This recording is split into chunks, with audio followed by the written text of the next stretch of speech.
grace, your mercy, your kindness.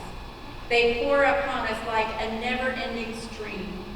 We know generosity, yet what you offer doesn't just reveal extraordinary benevolence, but something beyond measure, something unrestrained, something that knows no bounds. We praise you. We offer words and songs of gratitude, for in this world there is much that seeks to undermine and negate all of your gifts. Yet you are undeterred. Thank you for what we describe as the generosity of your Spirit, yet it is so much more than we can imagine. In the name of Christ we pray. Amen.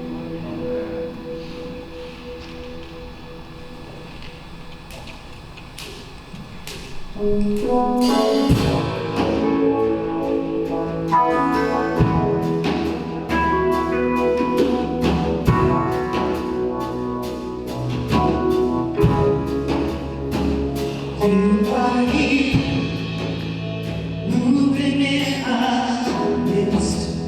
I worship you, I worship you. You are here, working in this place. I worship you, I worship you. You are here, moving in our midst. I worship you, I worship you. You are here, working in this place. I worship you.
first, please sit down and give a good wave to the people around you. It is good to be in worship with you this morning. My name is Bruce Frogge, if you don't recognize me. It is good to be back this day. Cypress Creek Christian Church community striving to put love first in all things. It's what we work on every Sunday morning, because I almost guarantee you before the end of the day, if not tomorrow morning, you'll have an opportunity. Something that will push you and make you wonder, can I put love first? I do want to thank this congregation for the opportunity of sabbatical. What a gift that was. Even though when I started thinking about this 2.5 years ago, this isn't quite how I pictured it. Nonetheless, it was good. Especially that first week, I had some plans to read, and I kept on reading the same page over and over again and falling asleep. So I guess I was tired. But that rest was also good. A couple of things to lift up quickly. Board meeting today at 2 o'clock. I want to remind all the board members about that. And then a couple of anniversaries that I want to lift up. The first one is coming up in a couple of weeks, the 20th anniversary of September 11th, that incredibly painful day in our nation's history. But we are putting together that afternoon, it's a Saturday at 4 o'clock, an interfaith experience. We're bringing all these folks and leaders from throughout the community to come in and talk about what have we learned since that day. I want to give a shout out to John Basil, who has been the energy and the organizing mind behind all of this, getting it together. Again, we plan to have it in here.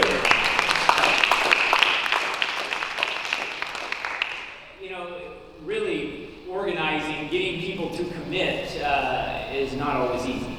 Again, plan is to have the event in here, unless it seems to grow beyond what we think we can handle in here. We may move across the way. But again, I'm really appreciative of the people who have committed to come and speak. There is going to be some folks that have done artwork. I believe the Mark Bush Library is going to have a book display. Just a lot of stuff. And so I really think it's going to be a great event. The second anniversary is the 50th anniversary of Cypress Creek Christian Church. It's not until March of 2022, so a little ways off, except the planning team is already in full gear. Planning stuff between the 1st of January and maybe the spring or summer. Recognize we want to do a lot of events. And one of the first things is, thanks to RJ Hayes, he's already started putting together some graphics, some imagery. Some of it we're going to be putting on some t-shirts and selling those. And hoping that people will wear them around and talk about Cypress Creek as we hit the jubilee of this congregation.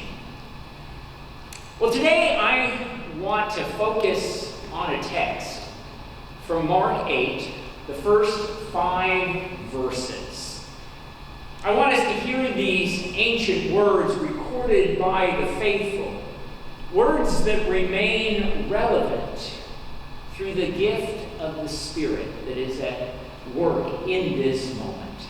It says this: "In those days, when there was again a great crowd without anything to eat, Jesus called his disciples and said to them, 'I have compassion for the crowd, because they have been with me now for 3 days and have nothing to eat. If I send them away hungry to their homes, they will faint on the way, and some of them have come from a great distance.' His disciples replied, 'How can one feed these people with bread here in the desert?' Jesus asked them, 'How many loaves do you have?' And they said, 7. Where the ancient words of the faithful have been spoken, and the ears of another generation have listened, may God provide discernment and inspiration. Thanks be to God. I'm guessing that many of you, earlier in the summer, caught at least some of the Olympics. There's probably something that you watched. Well, I caught, not as much as I would have liked, but caught a few things, including the men's marathon. I only caught maybe the last 20 minutes of it, but that was enough. And Eliud Kipchoge, a Kenyan runner, won the gold. He actually holds the world record for the marathon, 2 hours, 1 minute, 39 seconds, approaching what marathon runners call the mythical barrier of 2 hours. He set that world record of 2 hours, 1 minute, 39 seconds in Berlin in 2018.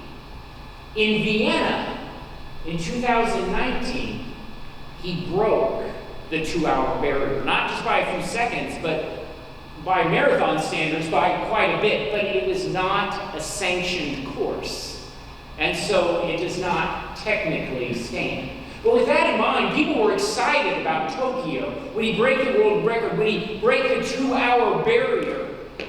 Well, even though they started the race early, it was hot in Tokyo. And though his time was still very good enough to win the gold, he didn't set another world record. But Eliud, in a press conference following it, talked about a mantra that he has. And it's understandable that one might have this mantra, especially as one is trying to do something so exceptional as to break a world record or break that 2 hour barrier. He said, no human is limited. No human is limited. Those words really rang in my ears. I like them. But as a former marathon runner, my knees now suggest that I do have some limitations. And I don't think I'm going out on a limb here to say that I think most of you can name one or two, or should I suggest 20 things that you used to do, but now, for whatever reason, you're just not able to do them. With that said, I still want to embrace the sentiment of those words. No human is limited. Sure, we all have limitations. But do those limitations ultimately define us? So many people perceive life, perceive the world around them through the lens of their limitations. And suddenly they are not simply people with limitations, but people who are truly defined by their limitations, fully bound by those limitations, unable to do anything beyond those limitations. I'm guessing there are a few people here this morning who watch America's Got Talent. Now I'll confess, I'm not one of them. I caught 30 seconds here and a minute there, but that's been about it. But I have a friend who will forward me links of different performances. And not long ago, he sent me the performance of Mandy Harvey. She was on a few years back. But Mandy is a singer-songwriter who is deaf. She went to college wanting to be a music teacher. And yet early on in her college career, she began to lose her hearing. And it went fast. And she now is completely deaf. And as you can only imagine how devastating that was. And she found herself in a deep depression. But after a few years, she began to find a way forward. Today, she performs without shoes, so that on the stage, she can feel the rhythm of the band behind her. And before the song begins, she will use a machine to get the pitch. And so the first note, she knows exactly, oh, okay, I need a little flat or a little sharp, she'll get right on it. And from that point on, she's able to sing with the band. And I've now heard 4 or 5 of her songs, and they are amazing. you're hearing is a limitation, but she is not limited. Do you hear the difference there? The first church I served out of graduate school, when I first arrived there, Doris, one of the church elders, was just announcing that she needed to step away from serving as an active elder. She'd been dealing with cancer for quite a while, but they had just given her the news that the chemo was only now slowing the progression of the cancer. But I also learned that between treatments, every 2 weeks, she'd have this window of 4 or 5 days where she didn't feel too bad.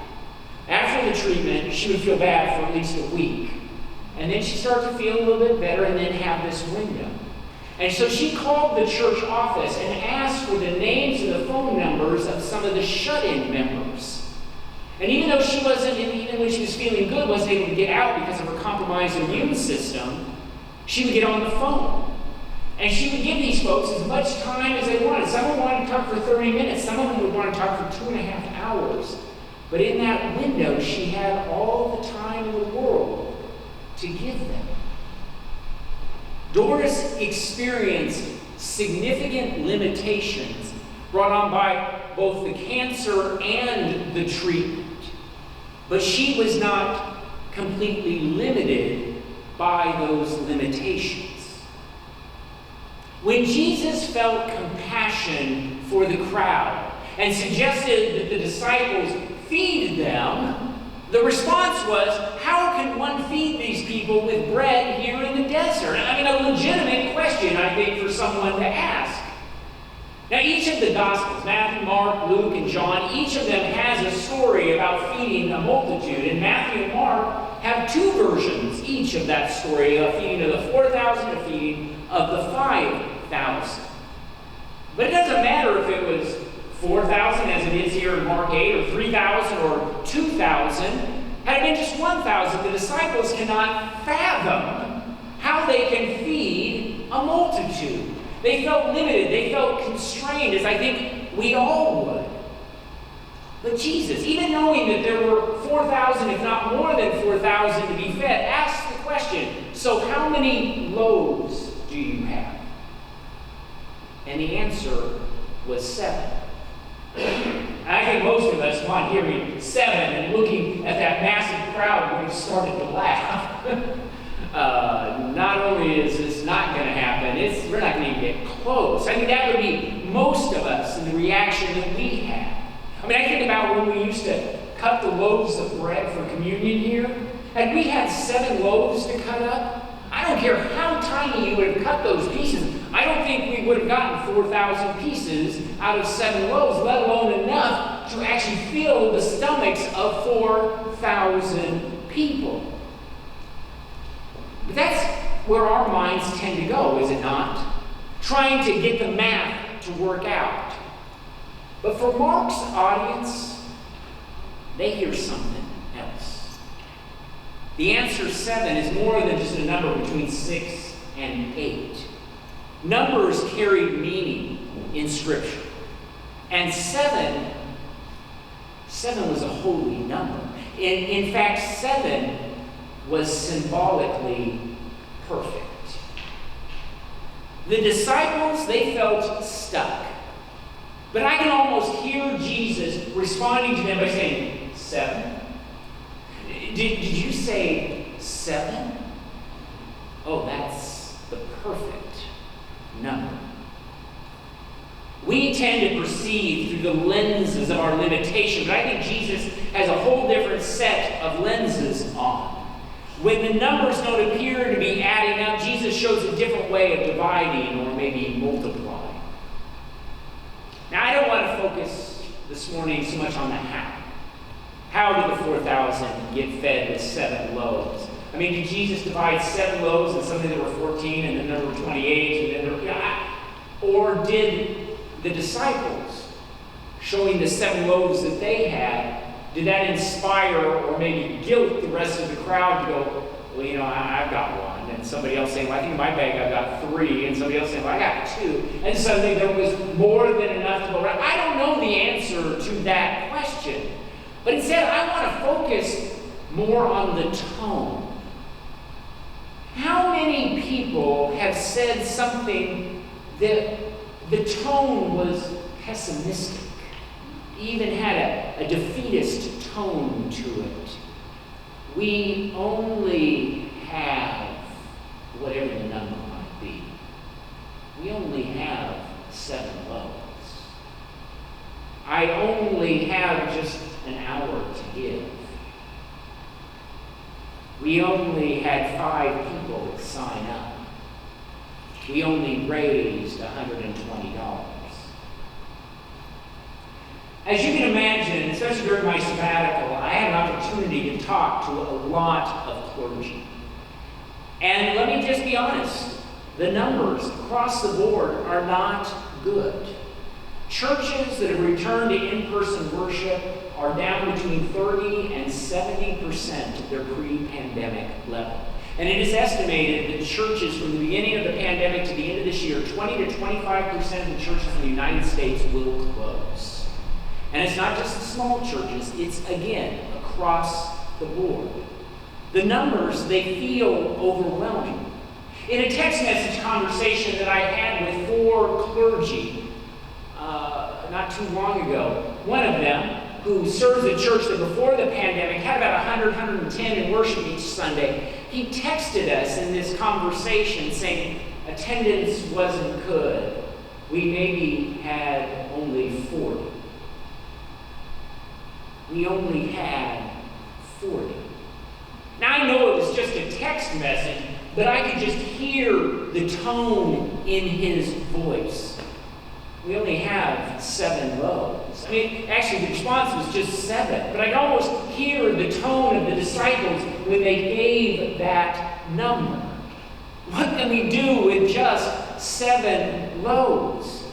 Just the way it is spoken begins to paint a picture of the future that is limited in every way possible. Let's give up before we even begin. 6 or 7 years ago, I was just finishing up a Wednesday night Bible study. We'd been doing it for 5 or 6 weeks. We were meeting in the activity room. Had 20 to 25 people every Wednesday evening around, 5 or 6 tables out there. So we took a Wednesday off, and then I announced that we were going to start a new study. I was excited about the new study.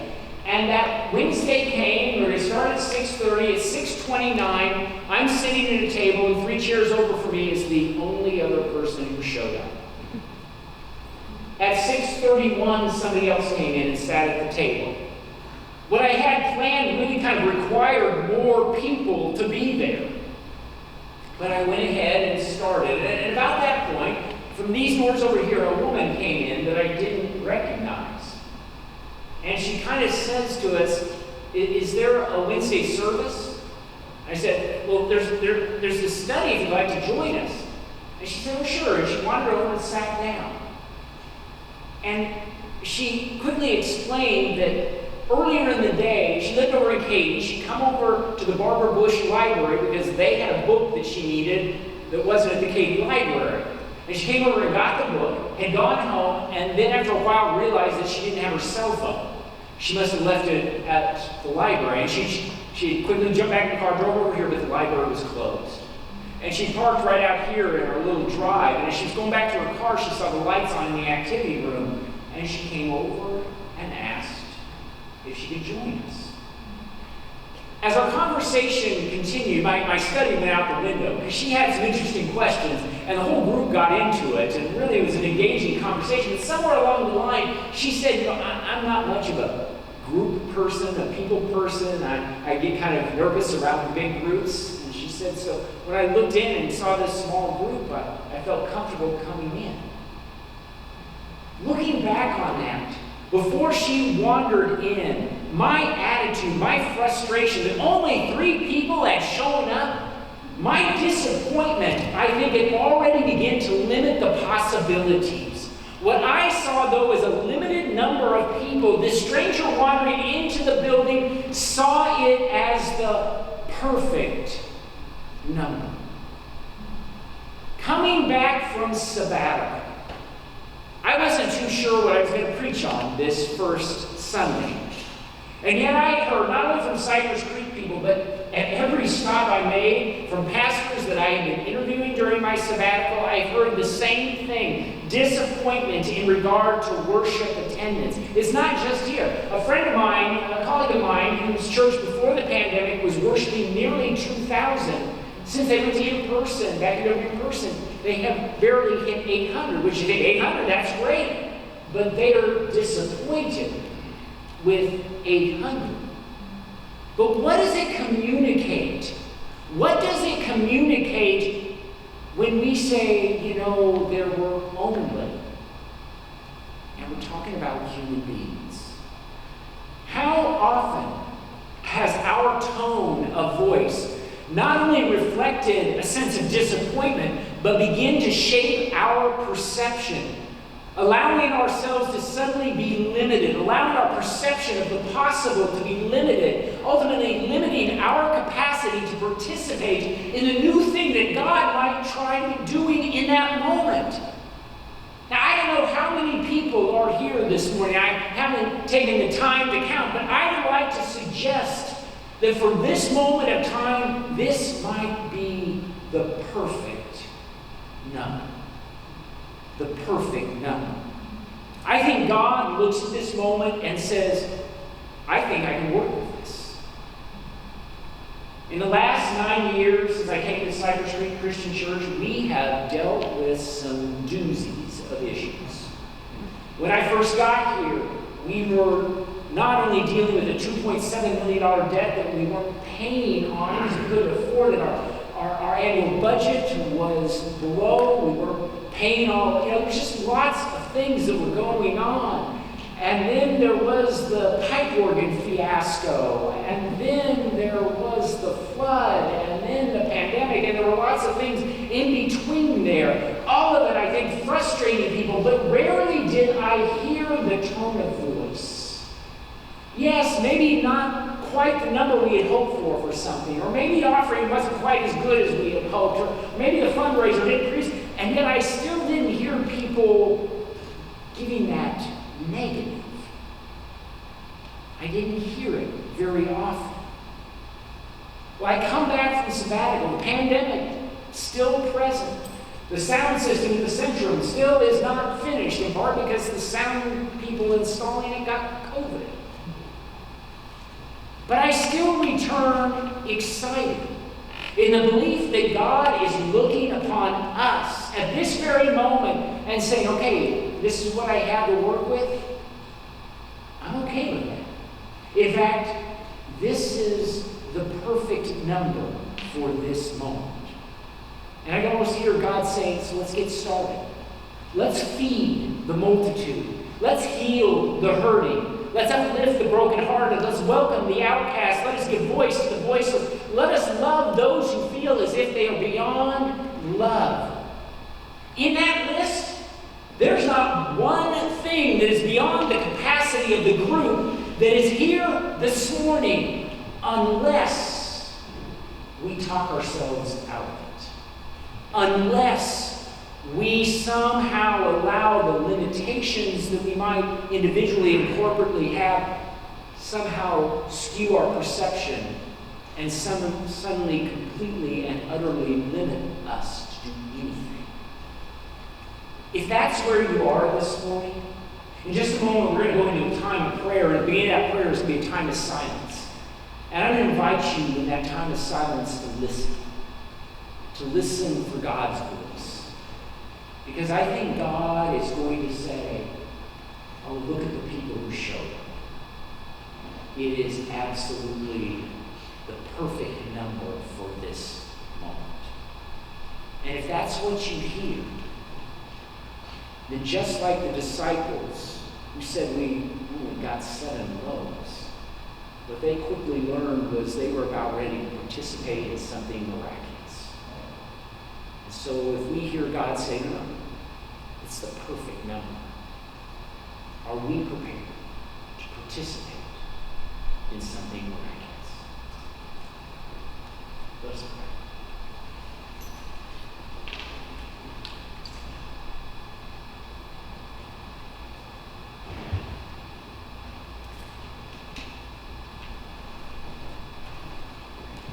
with the example of Jesus, the power of your Spirit, and the amazing giftedness of this community, we know, we claim that we are not some limited, insufficient, or inescapably stuck community. Merciful God, when we attune ourselves to the vision that you have put before us, and we choose to bring the full spectrum of our lives to the opportunities before us, we are not limited, we are not insufficient, we are not inescapably stuck. Yes, each of us has a handful of things that limit us in some way or another, but when your Spirit formed the church, formed the body of Christ, it was the creation of something so much greater than the sum of our parts. Provide us the eyes of faith so that we might catch a glimpse of your kingdom, to structure ourselves in our work toward the task of kingdom building as taught and revealed in the life of Jesus. And yet, today, Lord, there's still a lot weighing heavy upon our hearts. The turmoil and loss of life in Afghanistan, not just in the last week or even in the last 20 years, but for more than a half century, there's such pain and lostness there. And yet, as our hearts are broken in regard to Afghanistan, our attention is also on Louisiana and those experiencing the storm this very moment. And then there is the hospitals at a breaking point because of COVID, with a growing number of children in the ICU. Yet even with everything happening, we believe that you look upon us in this moment, in this community gathered for worship, and you say, this is the perfect number. And it is time for this community to get about the work of sharing in the miracle that you are helping to create. It's not always easy. And sometimes we are a little baffled at exactly how. And yet, let us believe. Let us find the faith. We offer our prayer now in the name of the one who fed the multitude, Jesus Christ.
How many of you, when you were younger, would go and visit a relative, a grandparent, and you were there on a Sunday? Maybe you go to church and then you come back and there would be some meal. I remember going to my grandparents, and I was always amazed on Sunday morning how I already knew that the minister and spouse were going to be joining us for Sunday lunch. But as we'd be leaving church, the minister would say to my grandmother, Maud, her name's Maud, Maud, I invited the Jones family to join us for lunch. Now, if that would happen in my world, I would fall apart. I had planned for this number, and you're throwing. And yet, I think about my grandparents' table, especially on Sunday at lunch, there'd be leftovers for weeks from that table. She was unfazed, and yet I know we would sit down, even though I technically was a guest in that household. After the prayer, I might be reaching for the dish in front of me, and I would get that look. You know the one, pass it. Do not yet help yourself. And I would pass it, and I was always amazed at how it would get all the way around, and there would still be some left for me. Well, I think sometimes when we gather around this table on Sunday morning, because tables have a marvelous capacity to teach, I think Jesus sometimes gives us that look, just to make us aware that something is happening in this moment, something we need to be aware of. And I think we all sometimes, while we're in here, maybe feeling a little burdened by some specific limitation in our life. And we have allowed it to burden us to the point that we feel defeated and we feel entirely limited. And I think from this table and the grace that is shared through the bread and cup, Jesus goes, pay attention. Make sure you recognize what's happening here. And we suddenly realize, though we have limitations, we are not completely and utterly limited. In fact, there is a whole lot going on and a whole lot that God is doing. Let us now prepare ourselves for time at the table, preparing ourselves for that look. And if by chance you did not pick up the communion elements as you came in, just raise your hand as we're singing and those will be brought to you. Let us now pray.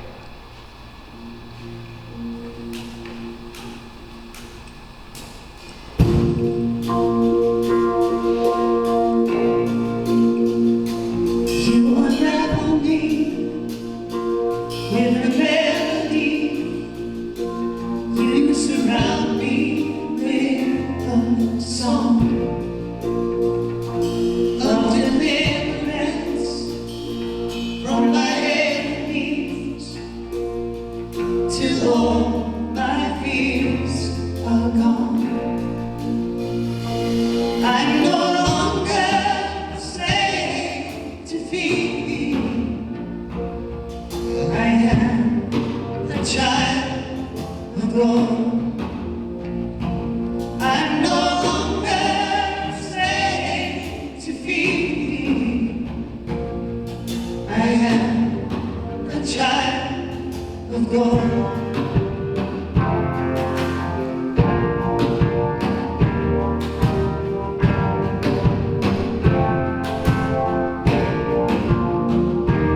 From my mother's womb, you have chosen me.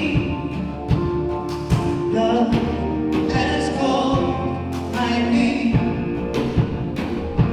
I've been born again to your family. Your blood flows through my veins. I'm no longer a slave to fear. I am a child of God. I'm no longer a slave to fear. I am a child of God.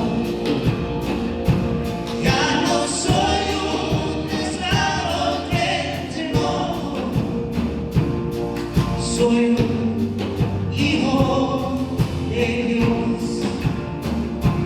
Ya no soy un esclavo del temor. Soy un hijo de Dios.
We've come to this table of the limitless love and mercy of Christ, where we can give all of our sins, all of our problems, we can lay them at the table, and it'll be the perfect number for him to receive.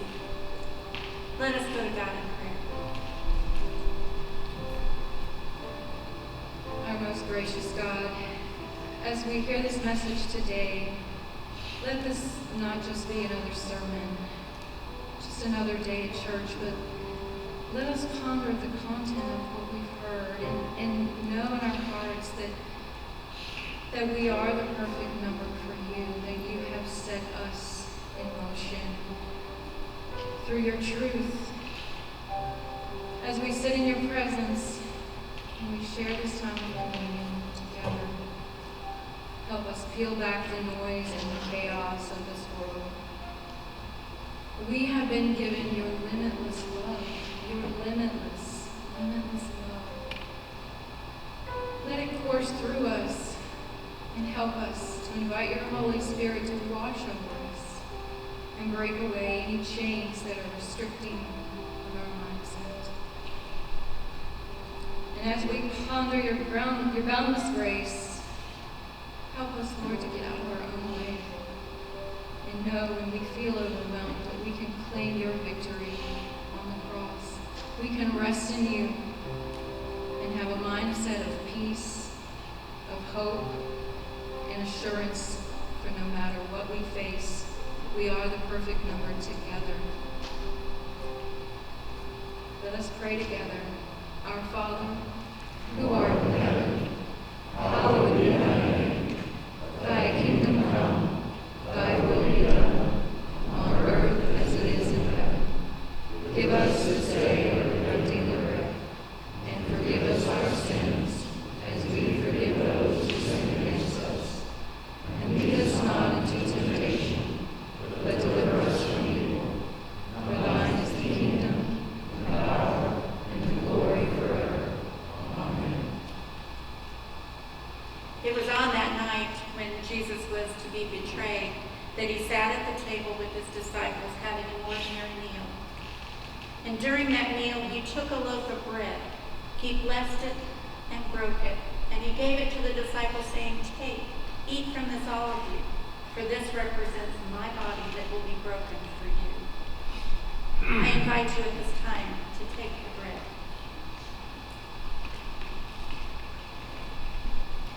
A little later in the meal, he took the cup. And after giving thanks for it, he gave it to the disciples and said, "Drink from this, all of you. For this represents the blood of the new covenant, of the forgiveness of sins for the many." I invite you now to drink from the cup.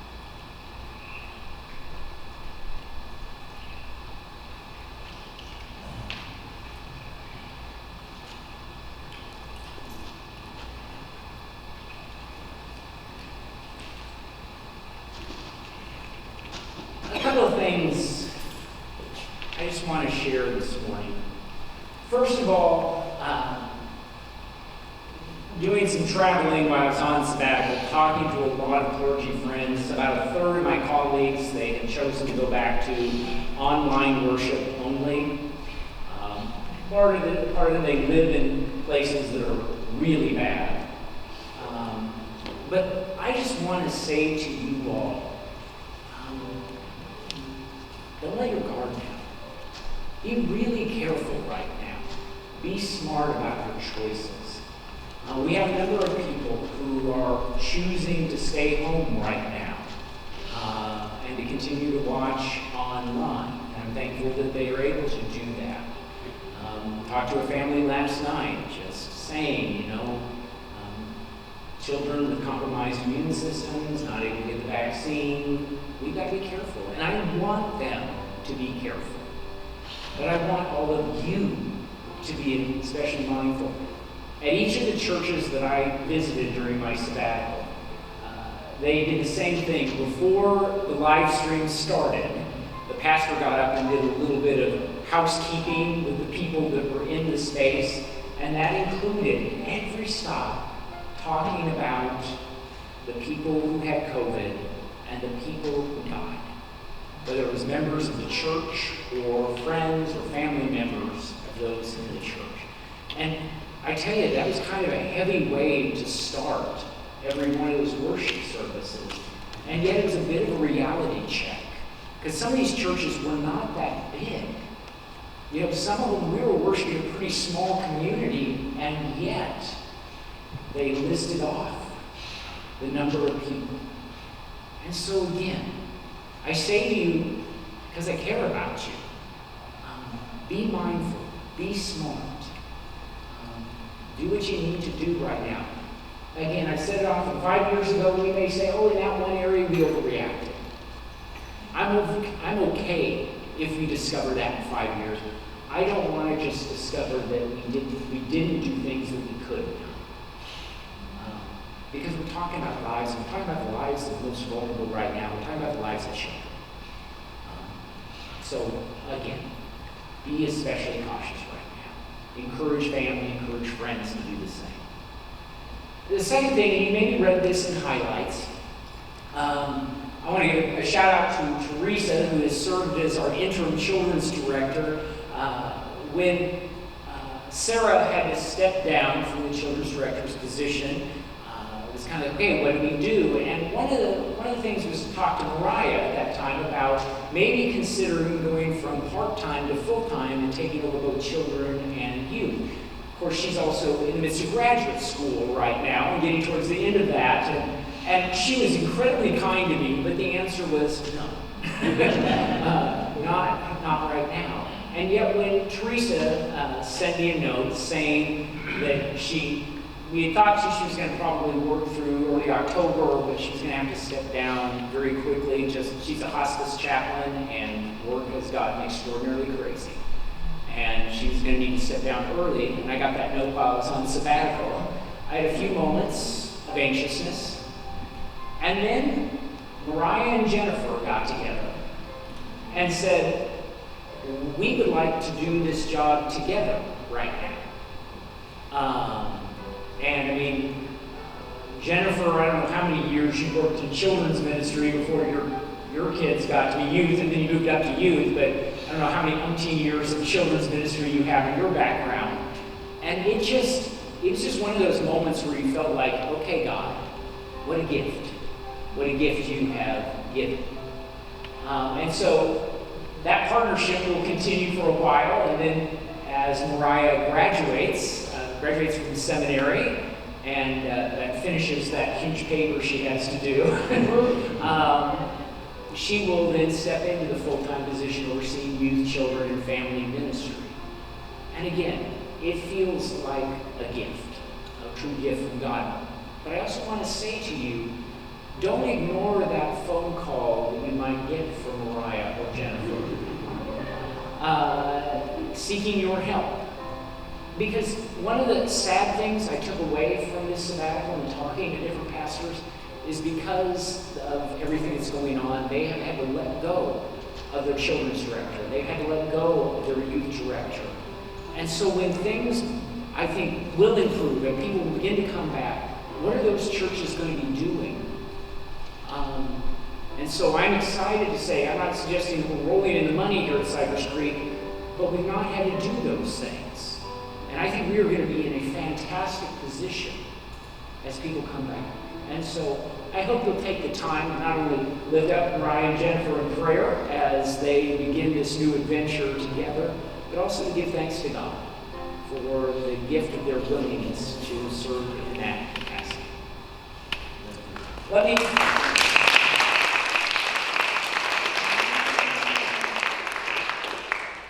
me extend an invitation. We always say, joining churches across this country and around the globe, extending an invitation for anyone to not only connect with a faith community, being a part of a community is so important, but to give one's life to Jesus and to the ways of Jesus.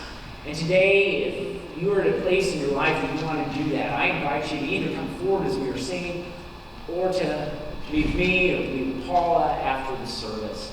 Maybe it's something you know another person who's been thinking about that, and maybe you're the person to reach out and connect. But let us continue to look for ways of connecting and inviting people. I invite you, if you're able now, to please stand and let us join our voices.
Gracious God, may your love